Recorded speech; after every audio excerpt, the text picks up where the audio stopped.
Hello good morning and नमस्ते after long time स्वागत छ तपाईलाई मेरो यो मिनी ब्लगमा। आज चाहिँ म आफ्टर लङ टाइम चाहिँ ब्लग बनाउन सुरु गरिरहेको छु। लगभग 2-3 दिन भयो होला मैले चाहिँ भिडियोहरू अपलोड गर्न पाइरहेको थिएन किनकि अफिस जानुपर्ने हुन्छ। सो अफिस जाँदाखेरि ब्लगहरू बनाउन पाइरहेको थिएन। So sorry for that. Then अब फेरि बेला बेलामा यस्तै फुर्सद मिलेको बेलामा चाहिँ मैले ब्लगहरू बनाइराख्छु। सो त्यो ब्लगहरू हेर्नका लागि त्यो ब्लगहरू नछुटाउनका लागि यो च्यानललाई चाहिँ सब्स्क्राइब गर्नु होला, साथै लाइक कमेन्ट सेयर पनि गर्नु होला। सो आज चाहिँ म फेरि त्यस्तै आज फ्राइडे स्कुल जाँदैछु र आजको स्कुलको प्रोग्रामहरू स्कुलमा म के गर्छु त्यसकै बारेमा देखाउनेछु। So keep watching.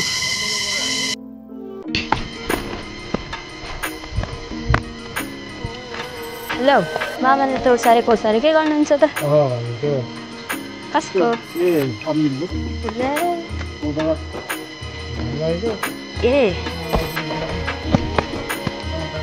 ए हजुर।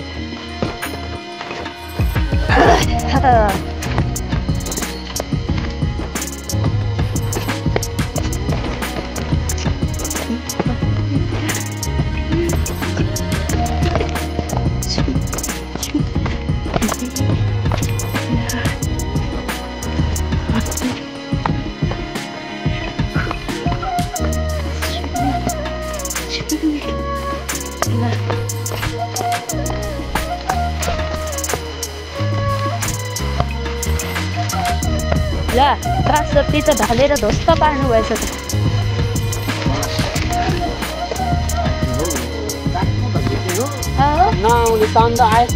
त्यही त के गर्न लाग्नु भयो बाँसले?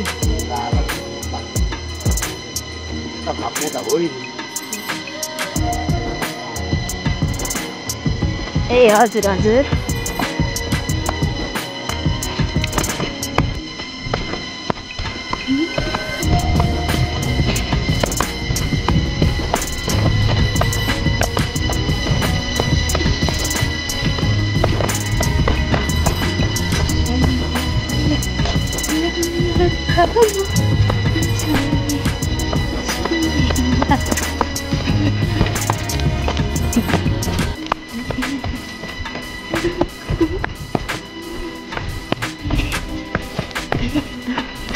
Oh my god.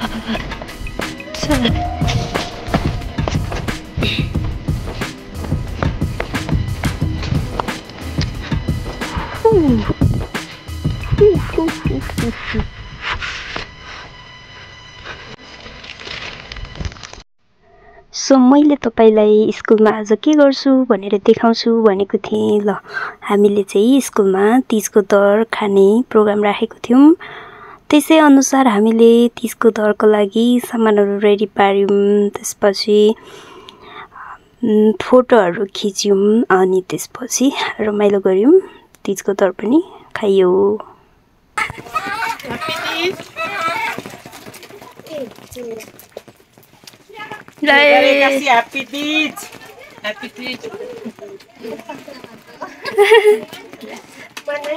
आजको तीजको दर कस्तो लाग्यो त? एकदम बेस्ट।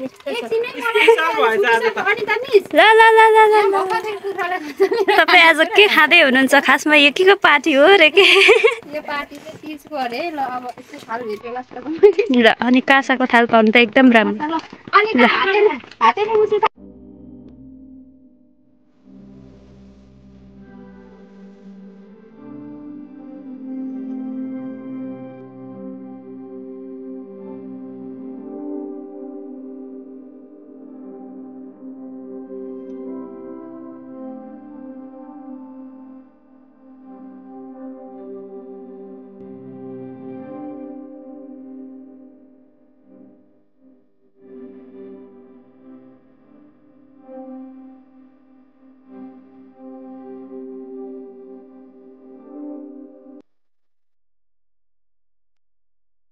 हेलो साथीहरू, फाइनल्ली आज तीजको दर खाइयो र तीजको दर खाएर फर्किने बेला चाहिँ अँधेरो भयो। यस्तो बेला चाहिँ म घर फर्किँदैछु।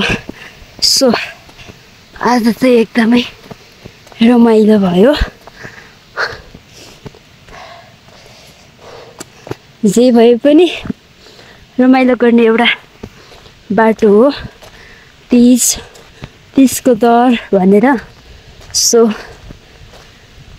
रमाइलो गर्नुपर्छ, स्वस्थ रहनुपर्छ, सुखी रहनुपर्छ। अनि म चाहिँ अब लाइट बालेर जानुपर्ने अवस्था छ है। लाइट बालेर जाँदैछु। अब अझै लगभग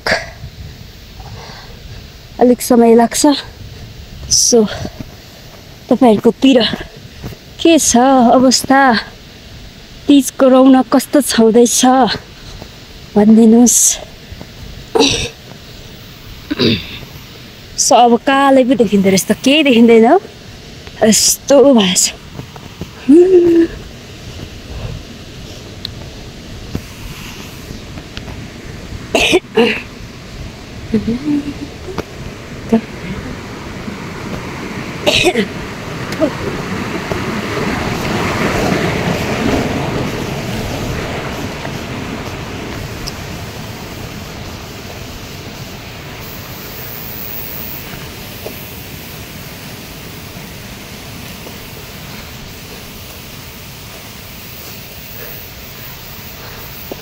यस्तो जङ्गलको बाटो छ है। यति बेला चाहिँ म जङ्गलको बाटो हिँडिरहेको छु, तर पनि ठिक छ।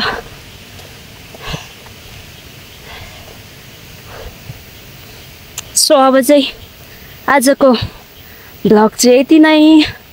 सो कस्तो लाग्यो कमेन्ट बक्समा कमेन्ट छोड्नु होला, साथै सेयर पनि गरिदिनुहोस् र युट्युब च्यानललाई सब्सक्राइब गर्नुभएको छैन भने सब्सक्राइब पनि गरिदिनु होला। सो बाई बाई, नेक्स्ट ब्लगमा भेटौँला।